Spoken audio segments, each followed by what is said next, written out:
Good morning students. आज के इस लेक्चर में सभी का स्वागत है। आज हम पढ़ने वाले हैं जो कल वीडियो डाला था वो समूह गत्यात्मकता के बारे में था। मैं देख रही हूँ कि वीडियोस मैं डालती जा रही हूँ पर आप उसको देख नहीं रहे हैं।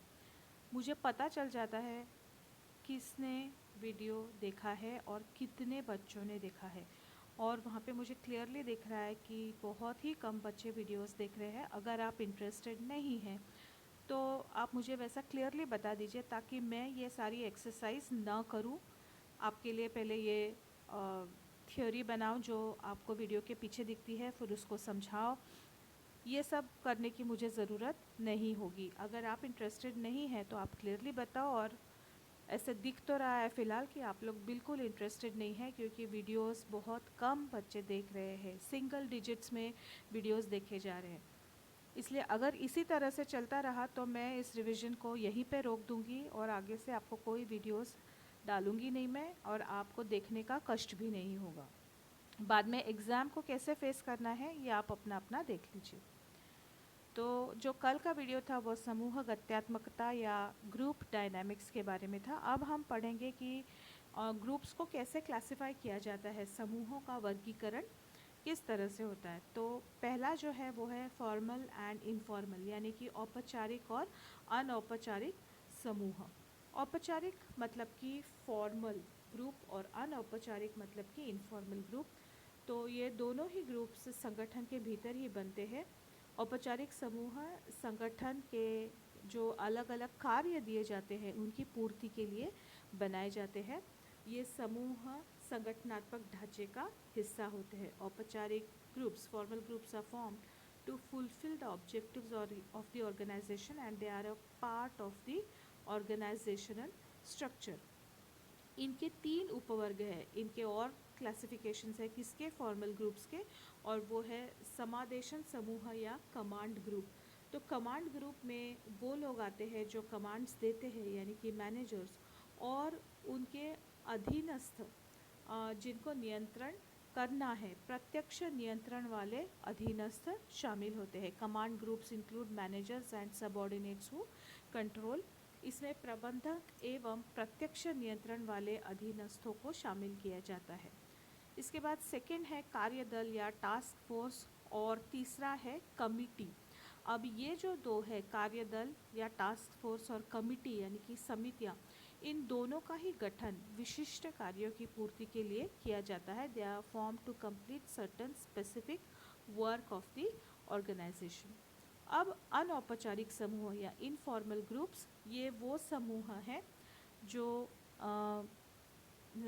कार्यस्थल पर अपनी सामाजिक आवश्यकताओं की पूर्ति के लिए बनाए जाते हैं। Informal groups are form to fulfil social needs at the work place. हम सब जानते हैं कि इंसान एक सामाजिक प्राणी है, उसे अकेले रहना पसंद नहीं है। तो जब वो काम भी करता है तो भी वहाँ पे काम की जगह पर भी उसका अपना एक सर्कल बन जाता है। एक तो वो लोग हैं जिनके साथ उसे काम करना कंपलसरी है, उसे वो लोग पसंद हो या ना हो उसको उनके साथ काम करना है। जैसे कि समिति है या टास्क फोर्स है, उसमें उसके साथ जो जिन लोगों को प्रबंध नॉमिनेट करेगा, मतलब जिन लोगों को कमेटी में या टास्क फोर्स में इंक्लूड किया जाएगा, ये ज़रूरी नहीं है कि काम करने वाला उनके साथ बहुत अच्छी तरह से जेल हो रहा हो, मैच हो रहा, परंतु उन्हें काम करने के लिए एकत्रित रहना है। लेकिन इसके अलावा अपनी सोशल नीड्स को फुलफ़िल करने के लिए, अपनी सामाजिक आवश्यकताओं को, वो अकेले रहना नहीं पसंद करता, वो पसंद करता है अपने जैसे लोगों के बीच में रहना, उसके जैसे विचार वाले लोगों के बीच में रहना। तो संगठन में भी ऐसे कोई ना कोई व्यक्ति उसे मिल जाते हैं जिनके साथ वो जो काम के बीच में समय मिलता है, जैसे कि लंच ब्रेक का समय है, उनके साथ वो उसको स्पेंड करना पसंद करता है। तो ऐसे ग्रुप्स को हम कहेंगे इनफॉर्मल ग्रुप्स। अब इनफॉर्मल ग्रुप्स दो टाइप्स के होते हैं। वो है फ्रेंडशिप ग्रुप यानी कि मैत्री समूह, और कॉमन इंटरेस्ट ग्रुप। तो मैत्री मतलब कि अभी अभी मैंने एक्सप्लेन किया कि फ्रेंडशिप जिनके साथ होती है, अपने जैसी सोच वाले, अपने टाइप के लोग जो होते हैं वो फ्रेंड्स होते हैं। एक टाइप के लोग सब फ्रेंड्स होते हैं। और कॉमन इंटरेस्ट मतलब वो जो समान हित रखने वाले हैं।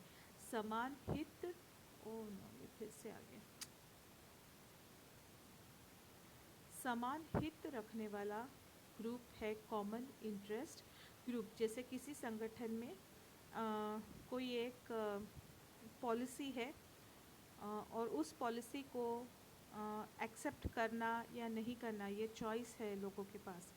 तो एक तरह की सोच रखने वाले सारे लोग एक साथ हो जाएंगे तो हम उन्हें कहेंगे कॉमन इंटरेस्ट ग्रुप। अब नेक्स्ट है, सेकेंड टाइप है सदस्यता और संदर्भ समूह, मेंबरशिप एंड रेफरेंस ग्रुप्स। तो सदस्यता समूह या मेंबरशिप ग्रुप वो होता है, इसमें वो व्यक्ति शामिल होते हैं जो वास्तव में सदस्य है, जो मेंबर्स है, जैसे कि किसी क्लब के मेंबर्स या ट्रेड यूनियन के मेंबर्स। और रेफरेंस ग्रुप एक ऐसा समूह है जिसके माध्यम से व्यक्ति की पहचान होती है। ये एक ऐसा ग्रुप है जिसका सदस्य वो बनना चाहता है। उदाहरण स्वरूप प्रतिष्ठित या पेशेवर व्यक्तियों का समूह। तो reference group is one of which a person desires to be a member. वो उस ग्रुप का मेंबर बनना चाहता है, उससे उसकी पहचान होती है। अब थर्ड टाइप है स्मॉल एंड लार्ज ग्रुप्स। इसके नाम में ही इसका अर्थ है लघु और बृहद समूह। लघु समूह मतलब कि छोटे आकार का समूह, बृहद समूह मतलब कि बड़े आकार का समूह। तो लघु समूह जो है उसमें नंबर ऑफ़ मेंबर्स लिमिटेड रहते हैं और वो मेंबर्स एक दूसरे को नॉर्मली अच्छे तरह से पहचानते हैं। इनके संबंध व्यक्तिगत होते हैं, इनके संबंध घनिष्ठ होते हैं और ये लोग एक दूसरे पर निर्भर भी होते हैं। अब लार्ज ग्रुप मतलब कि कई सारे छोटे छोटे समूहों को मिल करके जो बनता है वो है एक बृहद समूह। इस बृहद समूह में बहुत अधिक मात्रा में सदस्य होते हैं और क्योंकि सदस्यों की मात्रा नहीं ज़्यादा है, इनके आपस में संबंध बहुत घनिष्ठ नहीं होते हैं।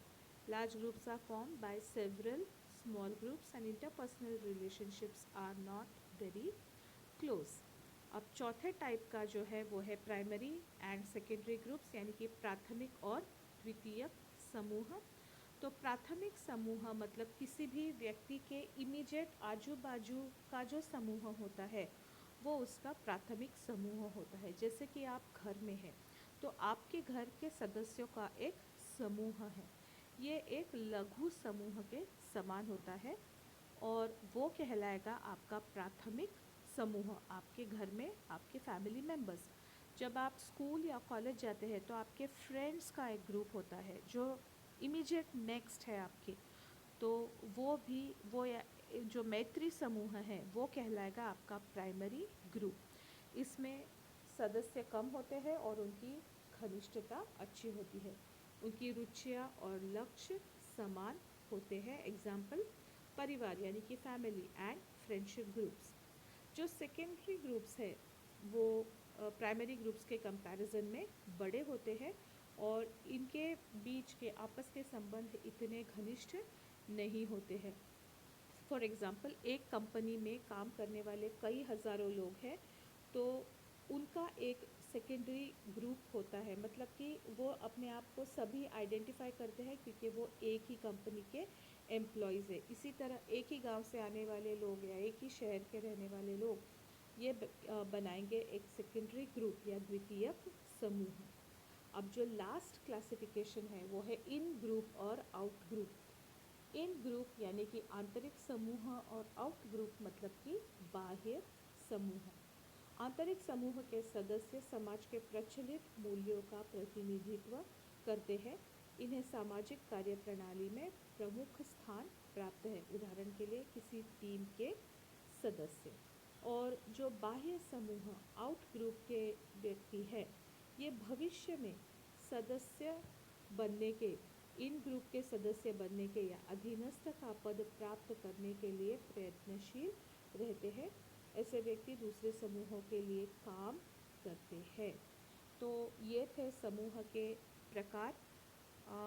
मैं फिर से एक बार रिपीट कर रही हूँ, अगर आप इस तरह के वीडियोस में इंटरेस्टेड नहीं है तो आप मुझे क्लियरली बता दीजिए, ताकि मैं ये टाइम पास ना करूँ, ना मैं ये टाइम पास करूँ, ना मैं ये सब ग्रुप में डालूँ, ना आपका टाइम पास हो ना मेरा टाइम पास हो। और अगर आपको लगता है कि ये इस तरह से वीडियोस चाहिए आपको, तो प्लीज़ जो डाला जाता है उसको देखिए। आज के लिए मेरी तरफ से इतना ही। Bye bye.